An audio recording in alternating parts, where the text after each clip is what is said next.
Welcome to Ancient Revelation, the #1 investigation network, decoding primordial secrets of the Earth. The most powerful empires of all time. During its 18th dynasty, a young boy, just 9 years old, ascended the throne. His name was Tutankhamun. King Tut might have remained a minor footnote in history, but for an amazing discovery in the 1920s.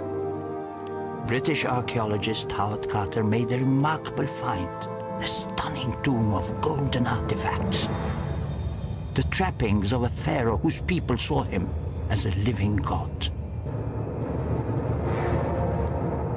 Tutankhamun inherited a country in disarray. Enemy empires threatened Egypt's borders.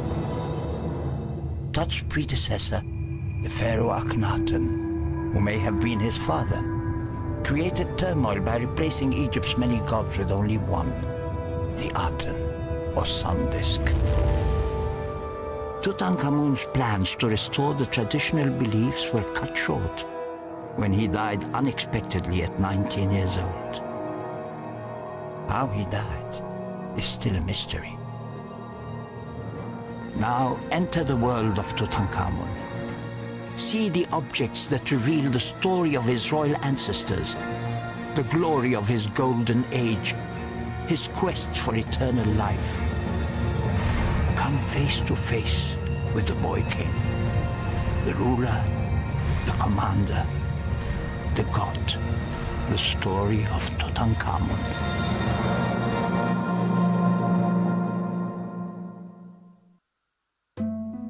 I am Omar Sharif. Welcome to Tutankhamun and the Golden Age of the Pharaohs. We're about to begin an enthralling journey deep into the heart of ancient Egypt.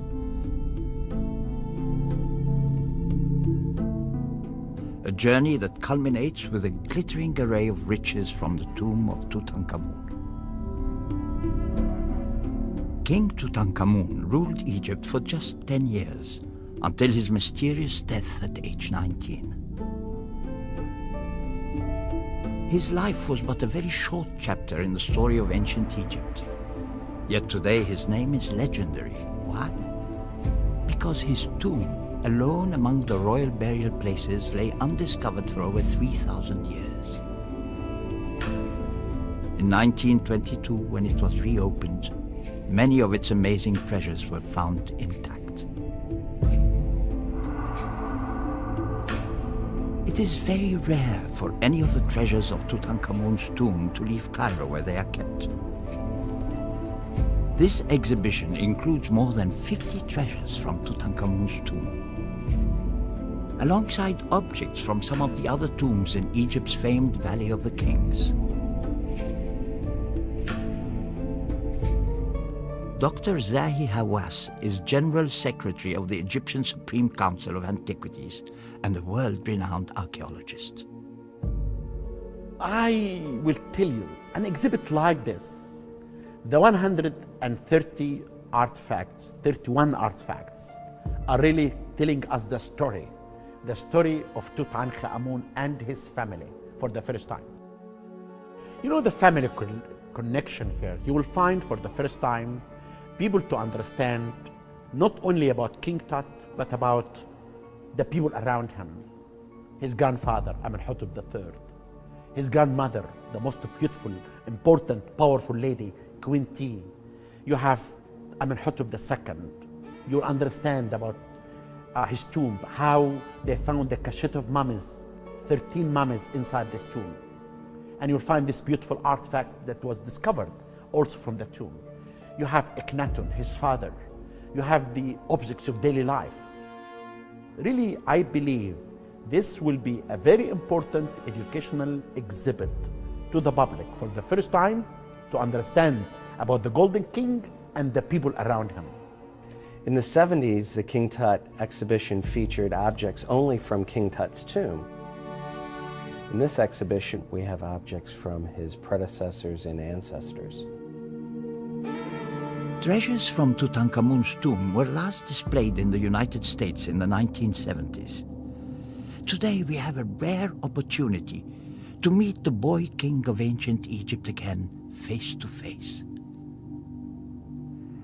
You know, like all Egyptians, I grew up with a great sense of pride, knowing that my ancestors built the first true civilization and created one of the first nation states on earth.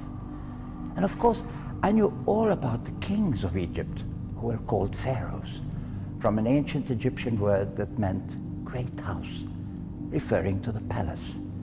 Sort of how the White House can refer to the residence of the president. But what most astonished me about ancient Egypt is how long it lasted as a dominant power. It started about 5,000 years ago and lasted over 30 centuries, compared with a few hundred years for Greece or Rome. And like all superpowers, Egypt was wealthy. There were plenty of natural resources such as gold, semi-precious stones, and all sorts of stone for sculpture and architecture. Not to mention the craftsmen who fashioned them into some of the most distinctive works of art the world has ever known. So please, join me now and learn all about Tutankhamun and the golden age of the pharaohs. Our story begins with a discovery that is unique in modern history. When British archaeologists stumbled upon the final resting place of King Tutankhamun in 1922, it was the first and only time in modern history that a sealed pharaoh's tomb had ever been found. The treasures uncovered in the tomb's 4 chambers captivated the world. One room almost appeared like a wall of solid gold. There were games for the king to play, and things to help him in the afterlife, including ostrich feather fans to keep him cool. And one even shows the hunt the king led to secure the ostriches. Every item in the tomb displayed the skills of master craftsmen, refining their art to sublime levels, the better to serve their king on his journey into the afterlife. The thinking of afterlife built ancient Egypt, built Egypt in my opinion. Without that, you will never see the pyramids. Without the afterlife, you will never see these great artifacts that you are seeing in this exhibit. It is the belief from the afterlife who made everyone in ancient Egypt to work for the national project. The national project was building a pyramid or building a tomb.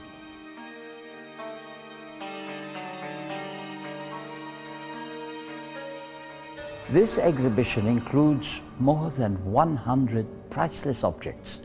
Over 50 of them come from Tutankhamun's tomb, including a miniature coffin that held the pharaoh's liver and the crown that once adorned his head.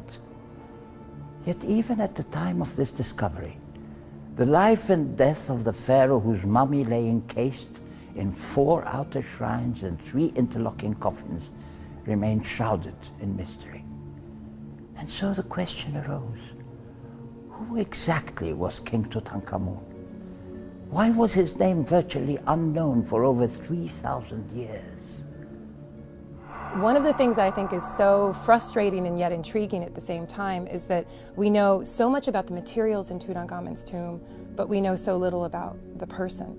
We have very few historical documents. We don't know how he came to the throne. We don't know how decisions were made. We don't know any of the details of this time period. So that invites, I think, way too much speculation, and not just by scholars, but by lay scholars, amateurs, all kinds of people who want to get into the mix. When there's too little information, but there's a lot of stuff, materials to deal with, you can come up with all kinds of crazy and wild hypotheses, and it's encouraged, I think, more speculation than most time periods.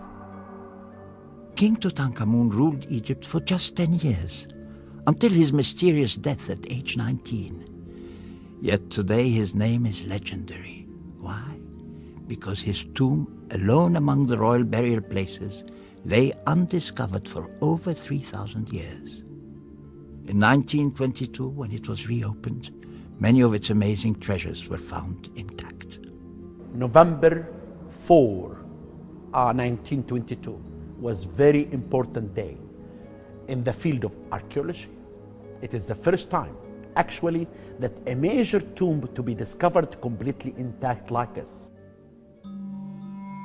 Tutankhamun came to power in 1332 BC when he was just 9 years old.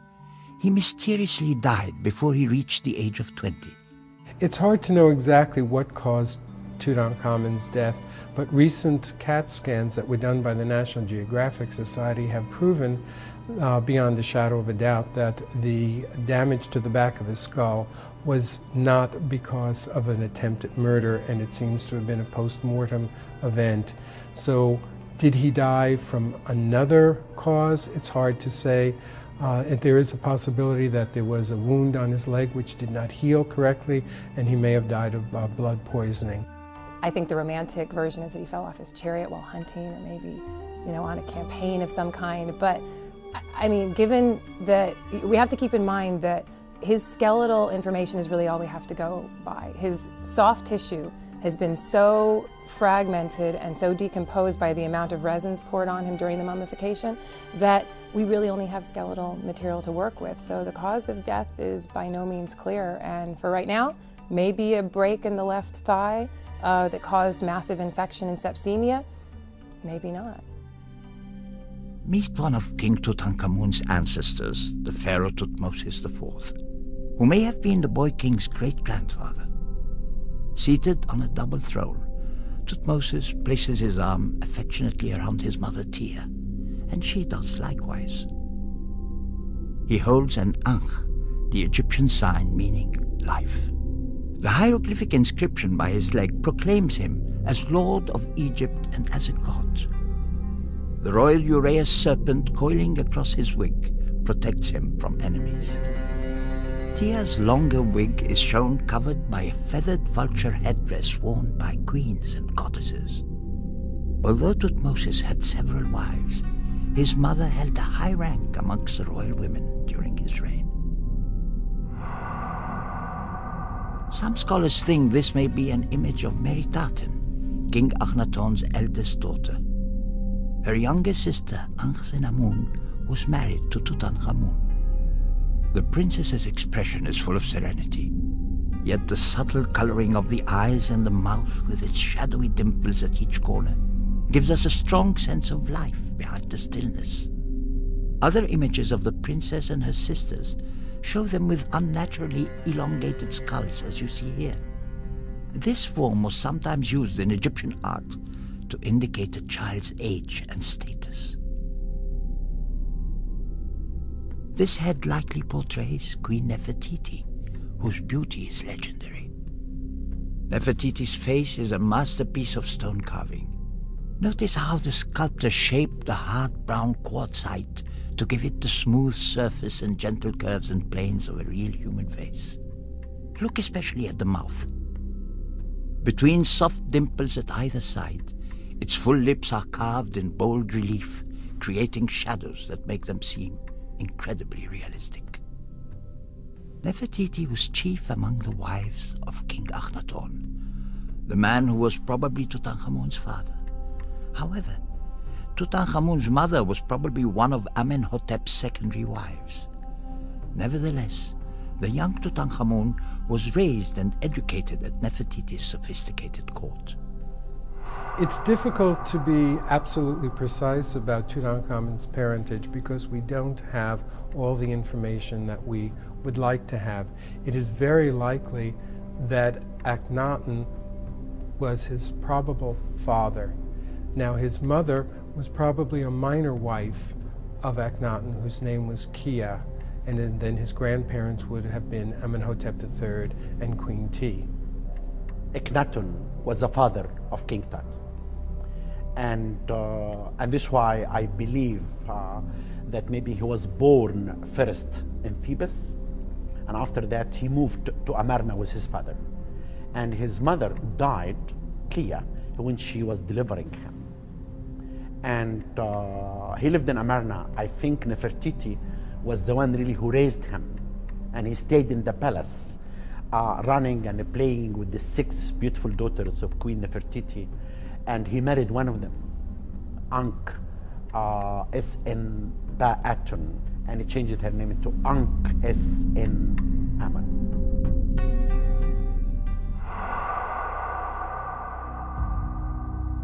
This richly decorated chest was found in the tomb of a noble couple, Yuya and Chuya, who were probably King Tutankhamun's great-grandparents.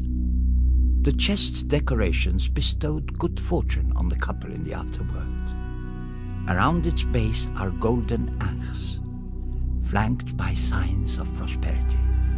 The hieroglyphs above name Yuya and Chuya's daughter Queen Tiye and her husband King Amenhotep III. Until the British archaeologist Howard Carter uncovered Tutankhamun's tomb in 1922, the tomb of Yuya and Chuya, discovered by American explorer Theodore Davis in 1904, was regarded as the greatest discovery of ancient Egypt. The ancient Egyptians relied on boats for transportation along the Nile. Within the tomb, boats like the one you see here served to magically transport the deceased in the afterlife. You know, boats were very important in many things. We have evidence that the ancient Egyptians used to send boats to Lebanon to bring the cedar wood. And boats were very important for transportation in the Nile. The Nile was really the main transportation for the ancient Egyptian. And there are solar boats, one for the day and one for the night. This model represents an elegant royal riverboat with a central cabin and seating for 20 oarsmen. It comes from the tomb of the Pharaoh Amenhotep II, who died about 60 years before Tutankhamun was born. On the raised structure at one end of the boat, Amenhotep, as a crowned sphinx, tramples his enemy. Below him are protective deities and signs, including the wedged eye of the falcon god Horus, which protected against evil. During Egyptian funeral rituals, boats often carried the body across the Nile towards its final resting place.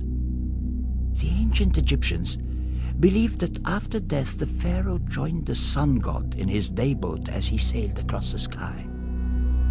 At night, they traveled by boat through the underworld until they rose gloriously into the sky once more at dawn.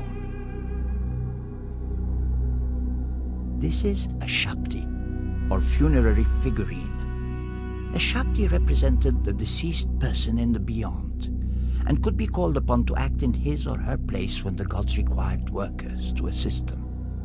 Even kings needed shabtis in their tombs. We'll see some from Tutankhamun's tomb later in the exhibition.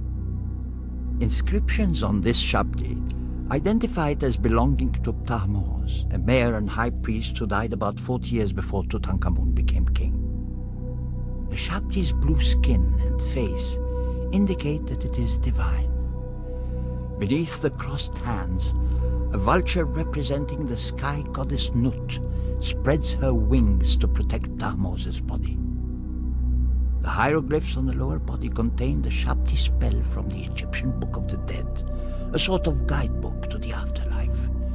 It commands the shabti to act for the dead person when called by the gods, answering, "I shall do it. Here I am." This colossal stone head bears the face of King Akhenaten, whom some credit with introducing monotheistic ideas to the world. Here, Akhenaten is shown wearing the double feather of Shu, god of air and sunlight. This image, with a reference to another god, is still early in his reign and represents the time of transition to the new beliefs. A poet and visionary, as well as a king, Akhenaten believed that the disk of the sun, Aten, was the source of all life, and therefore the only god worthy of being worshipped.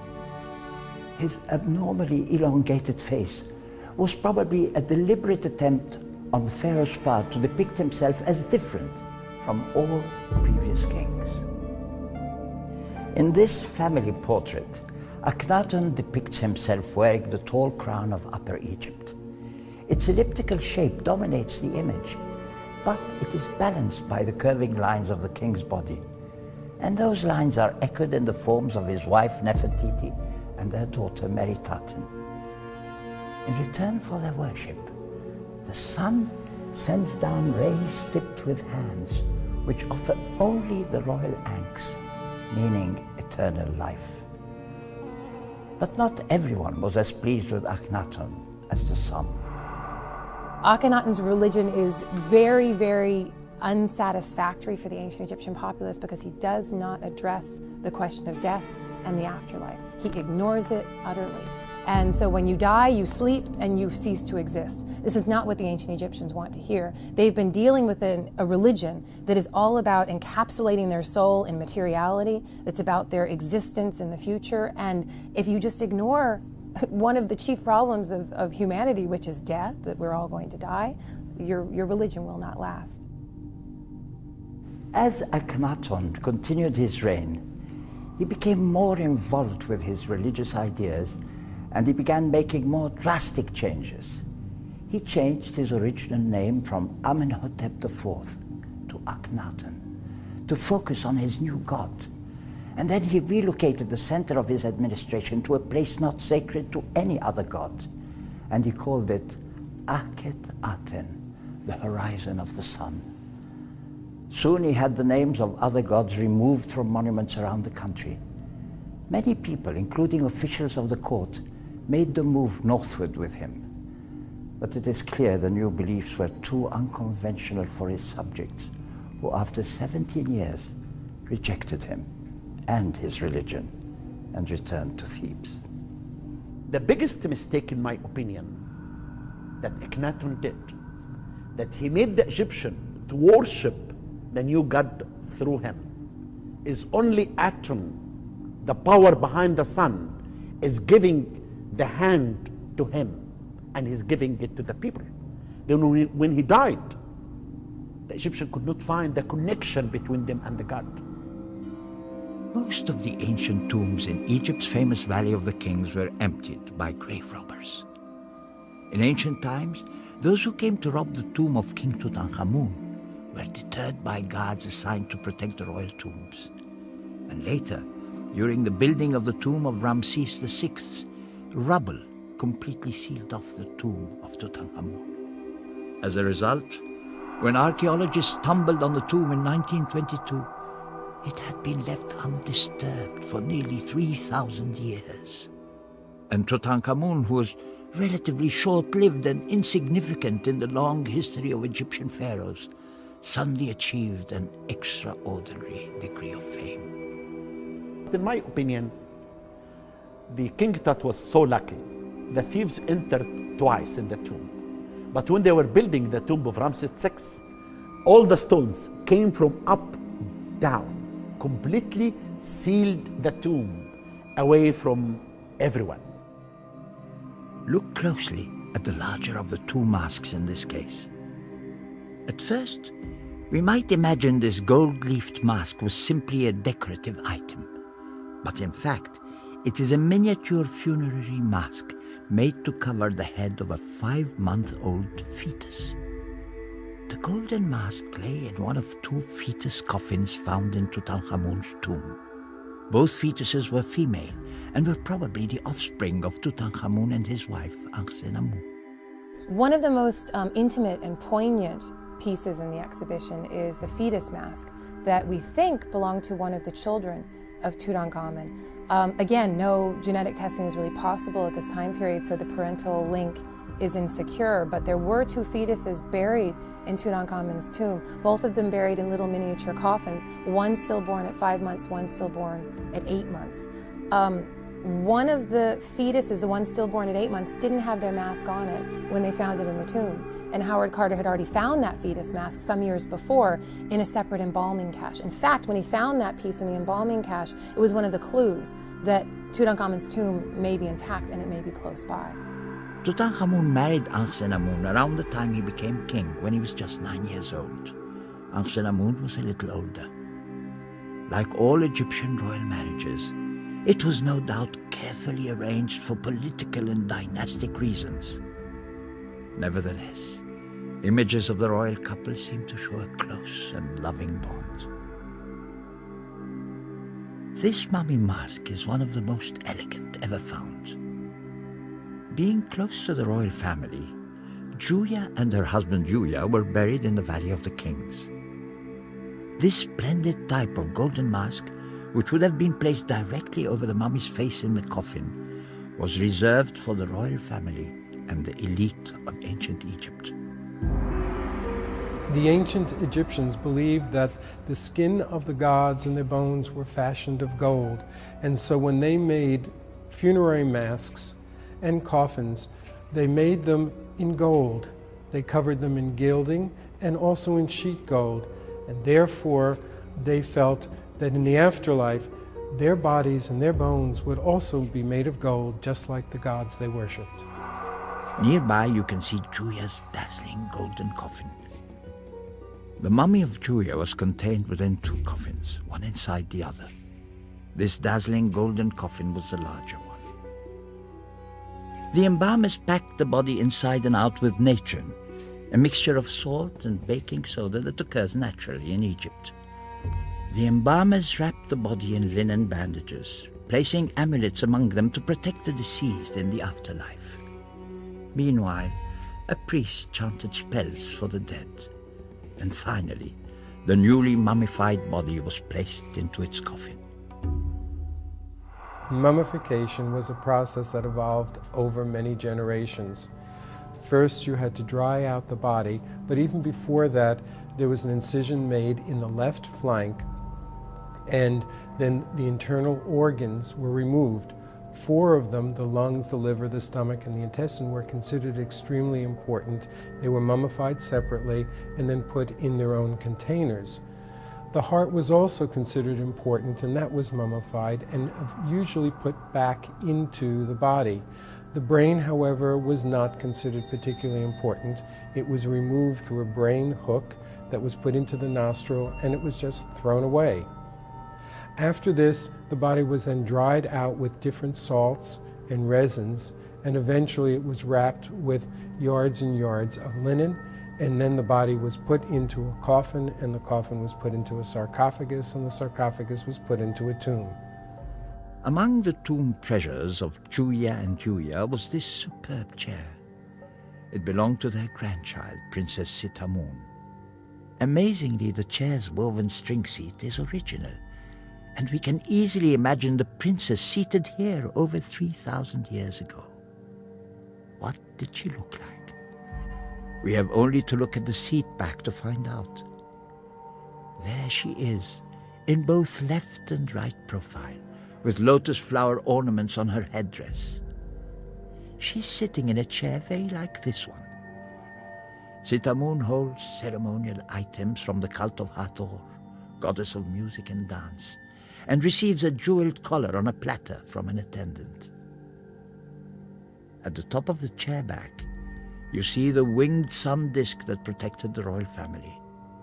The sides of the chair are decorated with deities designed to ward away evil spirits. This beautiful wooden sculpture of the head of a cow is more than 3,000 years old. It comes from the tomb of Amenhotep II. Some pharaohs of ancient Egypt, including Tutankhamun, had cow heads very similar to this one in their tombs. It's remarkable that the wood sculpture decorated with paint has survived in nearly perfect condition thanks in part to Egypt's dry climate. It represents the goddess Mehet Weret. According to ancient Egyptian religion, Mehet Weret saved the god Ra, who lived among humankind as a king until his people turned against him. Mehet Weret carried him up to the heavens, and the gods were never seen on earth after that. The placement of the cow head in the tomb of the pharaoh represents the wish that the king may rise into the sky each day, rejuvenated like Ra, on the back of the celestial cow. In these two cases, you see two very similar gilded figures depicting King Tutankhamun. Notice that one of the figures has a flat, angular crown. This represents Tutankhamun as the king of Lower Egypt, the Delta region. The other wears a different, more conical crown. This is Tutankhamun as the king of Upper Egypt, the Nile Valley. In both figures, he holds a flail emblem of royal power, and the curved staff symbolizing the king's role as his people's shepherd. Both of these magnificent works of art are part of the treasury of objects found inside Tutankhamun's tomb. But it's strange that the faces do not look like other images of Tutankhamun. They were probably made for someone else, another ruler. Tutankhamun died suddenly at the age of 19, and his court was no doubt unprepared for his burial. His tomb itself is small and was probably never intended for a king. But it had to make do, and the various objects placed within the tomb had to be hastily assembled to ensure his well-being in the afterlife. Tutankhamun's tomb was located in a remote area of the Valley of the Kings, which would not usually have been used for royalty. And when it was found, it was much smaller than those of his predecessors and his successors. The decoration on the walls also was very unusual for a royal figure. And because of all of these reasons, it is likely that this tomb was not actually created for him at first and was probably being prepared for someone else. Because his death was unexpected, he was put into the smaller tomb, which could be completed very quickly and then buried with many artifacts and objects that he would have used in life. This large wooden shield from Tutankhamun's tomb was probably used on ceremonial occasions, since its delicate open-work decoration would offer no protection in battle. Here, Tutankhamun appears as a sphinx, wearing the double crown of Upper and Lower Egypt. Below the creature's paws, Nubian captives struggle, symbolizing Egypt's domination over that land. The ancient Egyptians spent much of their lives preparing for their own deaths and whatever followed it. And because they thought they were dealing with eternity, they believed that anything put in a tomb must be designed to last forever. This beautiful miniature shrine from Tutankhamun's tomb is covered and lined with gold and rests on a silver-plated sledge. Through its open doors, we can see a golden back support and an ebony plinth with two carved footprints that probably mark the spot where a divine statue of solid gold once stood. I like this piece for a number of reasons. First, I like this piece because it shows that the very people who buried Tutankhamun were responsible for stealing a number of objects. That shrine held a solid gold or solid silver statuette that is now missing. So the people who buried him then closed that shrine, sealed it up, no one was to know the wiser, and somebody pocketed the statue. And you have these little empty footprints on a plinth that was placed inside of that shrine, and that was how Carter found it. This shrine is one of the most beautiful pieces of goldsmithing that I've seen. The shrine's exterior is decorated with scenes depicting Ankhesenamun as a perfect wife and queen to Tutankhamun. She pays homage to her husband, hands him flowers and religious artifacts, participates in ritualized activities, and accompanies him hunting in the marches. The other thing about this shrine that I really love is that it's not clear what it's meant to do. Every piece in Tutankhamun's tomb had a function. Every piece had a religious function. The function of this shrine is not clear to me. We don't have the statue that belongs inside of it, and we don't know, is it meant to bring Tutankhamun and Ankhesenamun together in the afterlife so that they'll always have that companionship? That's one theory. Or is it meant to make sure that he always has a kind of sexual companionship in the afterlife? She is depicted in a very nubile, young, feminine, beautiful way. I really like that this object brings up more questions than it answers, and I like that about the exhibition as a whole. Fans were essential in Egypt's hot climate. Fan bearers would have accompanied Tutankhamun wherever he went, and the post of chief fan bearer was a prime one at court, partly because he always stood close to the king. This fan, found in Tutankhamun's tomb, once had luxuriant brown and white ostrich feathers all around its arched top. The golden fan plate depicts Tutankhamun hunting ostriches. The king stands in his chariot drawn by 2 galloping horses. He pulls his bow taut, aiming at an ostrich.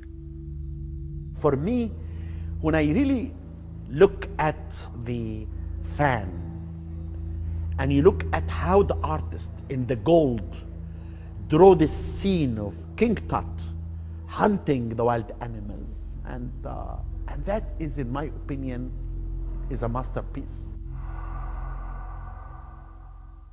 Archaeologists had long searched in vain for Tutankhamun's tomb. In November 1922, Howard Carter, funded by British nobleman Lord Carnarvon, was working in the Valley of the Kings. The area had already been heavily excavated by others. Disappointed by Carter's meager discoveries so far, Carnarvon was about to stop funding the excavations. But suddenly, their luck turned. After several seasons, Lord Carnarvon began to get a little bit anxious about how long it was taking Howard Carter to find something really significant. And so by the end of the 6th season, Lord Carnarvon had felt that he really had spent enough money without any significant finds. So he had told Howard Carter at that time that this would be the last season, and Howard Carter was very upset about it. Carter and Carnarvon sat down, and Carnarvon, who had gone to Egypt because he was in ill health, who had gone to Egypt because he couldn't stand the cold English winters, and wanted to entertain himself, and so started to fund a dig, and it got out of control. And by this season, before the 1922 season, he was going to pull the plug. It had become much too expensive for him to continue, and Carter said, "Look, I'll fund it if you don't find anything, but fund it. And I think I have a place to look where we haven't looked yet." That day, November 4, 1922, was very important day in the field of archaeology. It is the first time, actually, that a major tomb to be discovered completely intact like this. After Howard Carter discovered the tomb, he really wasn't able to open it because he had to contact his financial supporter, Lord Carnarvon, in order to have him come and be present at the opening. So he sent a telegram to Lord Carnarvon saying, "At last have made discovery." He had to have guards there daily and during the night until Lord Carnarvon arrived in Egypt with his daughter, Lady Evelyn Herbert, and Carter met them at the station and then brought them over to the tomb in order to make the first breakthrough and see what would be beyond the door. A few weeks later, the rubble filling the tomb's entry had been cleared away. With Carnarvon beside him, Carter made a small hole in the plaster wall that sealed the tomb. When everyone was assembled at the door of the tomb, Howard Carter poked a hole into the plaster that had sealed the door. And it was he, and only he, who was looking through, and it took a while, and maybe it was a little bit longer than he should have, but he was waiting to make sure that all of the air, the ancient air, escaped from inside the tomb. But Lord Carnarvon was at the other side and couldn't see in, and it took a while for Howard Carter to be able to see what was there. And finally, Lord Carnarvon couldn't stand it anymore, and he said, "Can you see anything? Can you see anything?" And Howard Carter said, "Yes, wonderful things." What he saw in the antechamber took his breath away. He later wrote, "As my eyes grew accustomed to the light, details of the room within emerged slowly from the mist. Strange animals, statues, and gold everywhere, the glint of gold." As soon as Howard Carter discovered the tomb and it was opened and the world press found out about the amazing discovery, they just really converged on the area. They came from the United States, they came from Europe, they came from the Far East, all corners of the world to see the wonders that were in this tiny tomb. Howard Carter, in my opinion, was a very unique man. because he was so patient and he was sure that he's going to discover the tomb. We have to give him a credit because of that. Even when Lord Carnarvon did not want to give him money to continue, he was going to do this from his own. But Lord Carnarvon told him, I will give you the last season. About his work in the tomb after the discovery was very important, that he recorded everything in a very scientific way, carefully, scientifically. His explanation and recording was really wonderful. People are drawn to the Howard Carter story where he really did pull himself up by his bootstraps. He doesn't have a proper education. He doesn't have a PhD. He has an artist's training, and yet he's the one that found that tomb. He had to beg for all of the funding that he ever got, and he found it right at the last minute. This is Ptah, patron god of artisans and protector of Memphis, Egypt's ancient capital. Ptah's skull cap of brilliant blue faience contrasts with his face and body of glowing gilded wood. His tight-fitting costume has a delicate pattern of feathers. Ptah is often linked with a falcon funerary deity, and this identification may account for both the feathers and the mummiform shape. This statuette was one of many ritual figures placed in Tutankhamun's tomb to help ensure the king's welfare in the afterlife. Ptah had an especially important role to play in the funerary ritual. When a body arrived at its tomb, it was set upright and purified with libations. The mummy's mouth was then touched with special implements, while spells to restore its senses were recited. This ritual, known as the opening of the mouth, was linked with Ptah, and the ancient Egyptians believed that it helped revitalize the dead. After the young king's sudden death, one of the first steps in preparing Tutankhamun's body for burial would have been removing his inner organs and preserving the lungs, liver, stomach, and intestines. Each had its own container. This one, made of sheet gold, beaten into the shape of a miniature coffin and inlaid with precious stones and glass, held the pharaoh's liver. The coffin's splendid appearance shows how important it was to give full honor to the internal organs as well as the body itself. You know, when the person died, they began to do the mummification.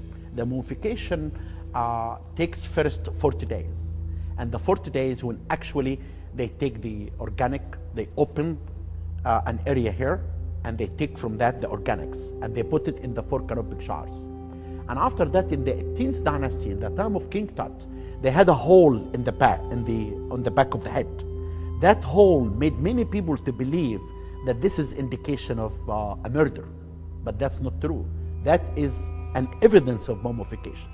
And after that, they continue after the 40 days to go to 70 days. They dry the body with natron, and they cover the mummy with linen, and after that, they take the mummy to the ceremonies, the opening of the mouth, and the priest will say, I open your mouth, then you can drink and eat. I open your nose, then you can smell. I open your eyes, then you can see.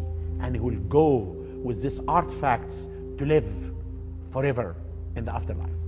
The heart was the place of knowledge to the Egyptians. That heart will answer the questions in the afterlife. When they do the judgment, and they have in one side Ma'at, the goddess of justice and the truth, and then the other side, his heart.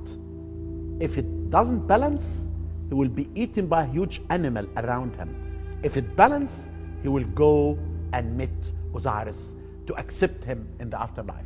If you make that transition, then you start on the journey into the next life, which is actually a very dangerous journey. And there are a number of texts known as the Book of the Dead, known as the Amduat. There's dozens of underworld texts that describe this very dangerous journey that's often compared to the journey that the sun god takes when he sets below the horizon in the western horizon, and he moves through the hours of night. And every hour brings on new dangers. Every hour brings on new trials and new demons and new dangers to be faced. And the deceased has to be prepared for all of those. This granite statue of Tutankhamun is the very image of a dynamic young king. The statue is one of a pair found at Karnak, a state temple dedicated to the god Amun-Ra across the Nile from Thebes. An inscription on the figure's back calls Tutankhamun beloved of Amun-Ra, king of the gods. This bears testimony to Tutankhamun's return to tradition. Akhenaton had established his own new city and worshipped the disk of the sun as his only god. But early in Tutankhamun's reign, the court returned to Memphis, and Amun, along with the other traditional gods, was restored to favor. The reign of Tutankhamun had a very serious effect on ancient Egyptian traditions, religion, and culture because he was responsible for the restoration of the traditional religion, traditional ideas, and the way the monarchy had been before. You have to know that King Tut, when he became a king, he was 9 years old. He could not know a thing. He does not know really that he could believe in the religion of his father, of the one God. And this is why I believe that I became smart and Horemheb. They were planning to take the throne. And the first time that someone who doesn't have the royal blood will become a king, that as I. And this is why they wanted to go back in the hands of the strong people, the priestess of Amun, who controlled the country. And they moved King Tut from Amarna to Thebes, and he changed his name to Tutankhamun, or as Carter used to say, Tutankhamun. In some places on this statue, Tutankhamun's name has been replaced with that of Horemheb, one of his chief advisors, who became pharaoh not long after the young king died. Look for the small ivory box in this case. It was used to play the ancient Egyptian games of Jah and Senet. You played one of these games on the top of the box, then flipped it over and played the other game on the underside. The drawer contains 10 playing pieces and a bone-shaped dice. The hieroglyphic inscriptions list the king's names and praise his power and might. Rather off-putting if you're playing against him. Tutankhamun's tomb contained other game boards, some knuckle bones used as dice and gaming chips. The games would accompany him into the afterlife to keep him entertained. The ancient Egyptians believed that anything you put in your tomb would last forever. Artists in ancient Egypt created many works of art that never saw the light of day, like this game board. They were intended for the magical transition from life to afterlife. Every one of those objects that's placed into Tutankhamun's tomb has a magical significance as well. So if he places a board game, Senet, into his tomb, yes, that means he can play it in the afterlife, but it's also an analogy of the problems that he's going to face in the afterlife, that he's not going to get through in one go. Sometimes you're going to land on a bad square, sometimes you're going to land on a good square. In the treasury of Tutankhamun's tomb lay this chest, containing earrings, amulets, and pectorals, and 2 pairs of the royal crook and flail that he would need for adornment in the afterlife. Every aspect of the chest celebrates Tutankhamun as king. For a start, it's made in the shape of a cartouche. This is an oval form with a short bar at its base, which often surrounded the king's name in inscriptions. The shape of the cartouche symbolized the sun's everlasting path around the world. The ancient Egyptians believed that their pharaohs reigned over all the earth, not just Egypt. The chest's lid is filled with oversized hieroglyphs against a gold leaf background. They spell out Tutankhamun, ruler of Upper Egyptian Heliopolis. Tutankhamun's name is made of 3 parts. Tut meaning image, Ankh meaning living, and Amun, the name of the chief deity. So together the name means image of the living God. 150 superb pieces of jewelry, amulets and other precious objects were carefully placed into the mummy wrappings that surrounded Tutankhamun's body.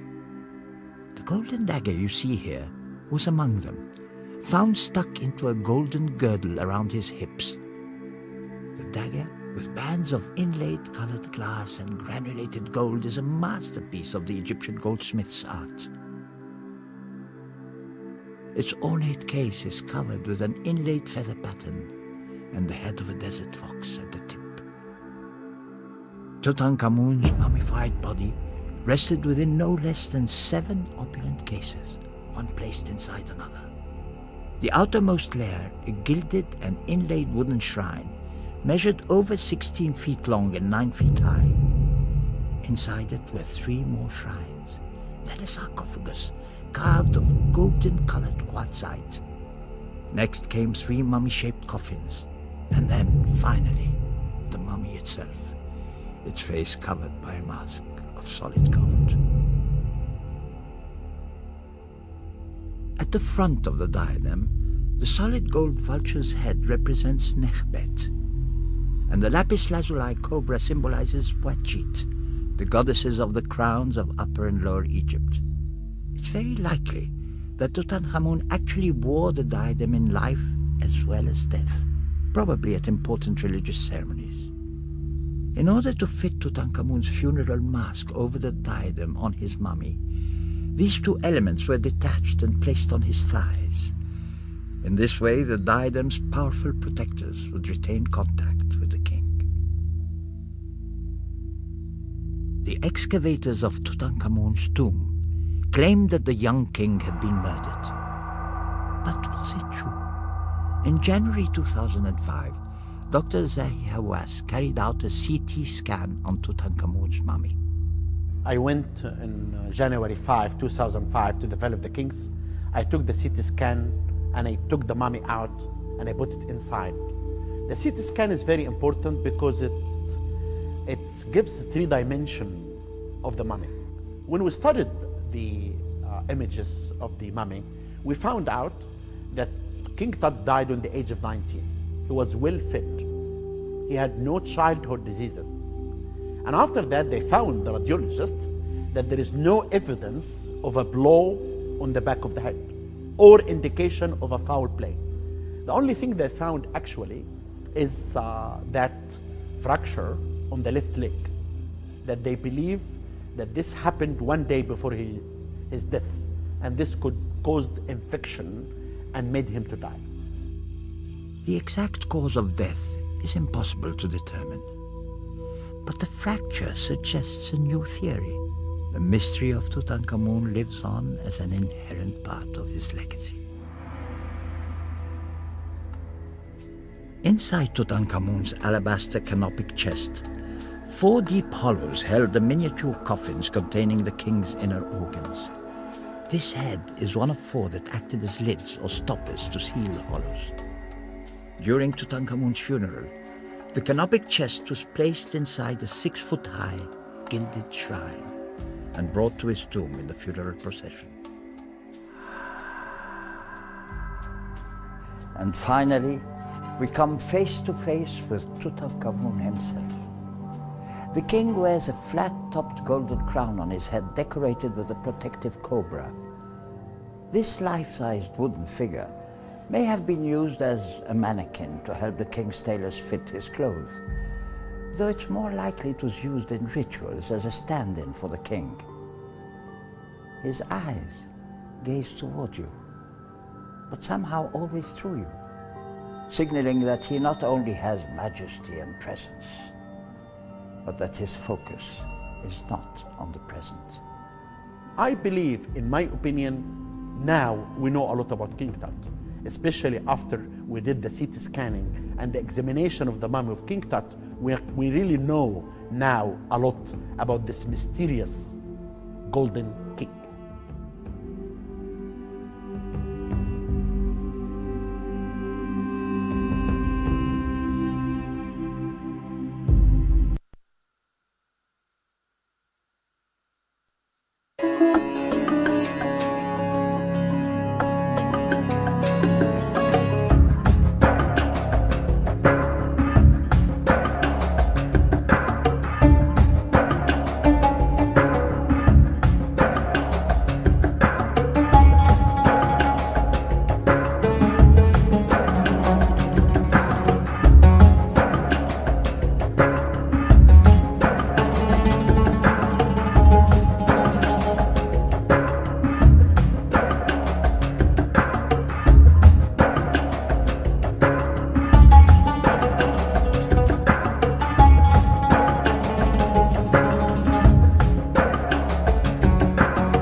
Thanks for choosing Ancient Revelation, your #1 Ancient Investigations channel. We are sorry, all of our operators are busy at the moment. Please subscribe and we will get back to you as soon as possible. Thank you.